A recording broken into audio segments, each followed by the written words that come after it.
Hello, everybody. Let's take a look at DOL sentence number 44. Allow me to put it up on your screen. Okay, let's take a look at this, please. It says, it was reported in the Daily News that the Pittsfield City Council will vote on new tennis courts at Monday's meeting. Again, it says, it was reported in the Daily News that the Pittsfield City Council will vote on new tennis courts at Monday's meeting. So let's get this started. All right. First things first, let's capitalize it. Look at reported. Reported is not ID, it's ED. Now, what do we do to the title of a newspaper, the Daily News? Of course, we're going to capitalize it. Now, a newspaper, is that something that's long or short? Does it have a lot of stuff in it or a little bit of stuff in it? Remember, newspapers are long because they have a lot of articles in it. So something that is long, we underline. Very nice. Now, let's take a look at what we just said. It was reported in the Daily News. That is grammatically correct to say it that way, and the way we have fixed it looks fine. But I'm going to point something out.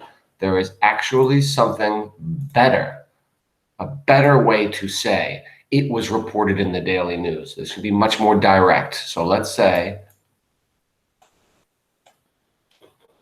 are you ready for this? It's just a much better way to say this. The Daily News, let's capitalize and underline that, reported. Look at the difference between those two ways of saying it.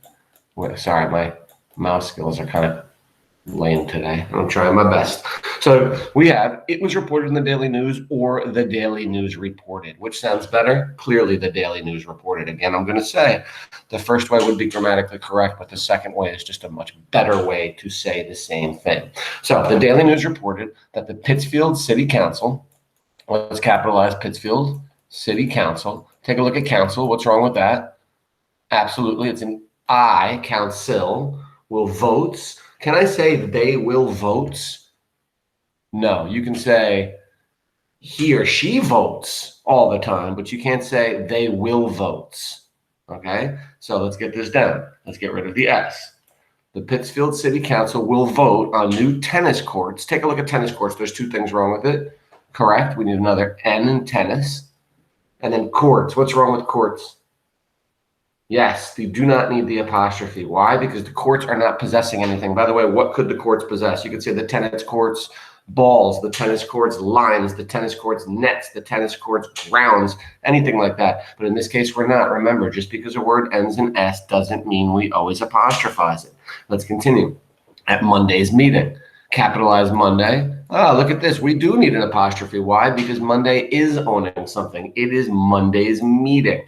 So we would put the apostrophe there, and then we put a period at the end of our sentence. Let's take a look at our sentence and see how well we did. We have, and look at that. It does look better that way. Absolutely. The Daily News reported that the Pittsfield City Council will vote on new tennis court at Monday's meeting. Fantastic job, everybody. Notice we capitalized the Daily News. We underlined the title of the newspaper. We fixed reported. We capitalized Pittsfield City Council. We fixed council by putting an I instead of an E. Now, you can't say they will votes. They will vote. So we got rid of the S off votes on new tennis courts. We fixed tennis by adding another N. We took the apostrophe off courts because it's not owning anything in this sentence. And of course, we capitalized Monday and put an apostrophe after it, after the Y, because it's Monday's meeting. Very nice job, everybody. Thank you very much.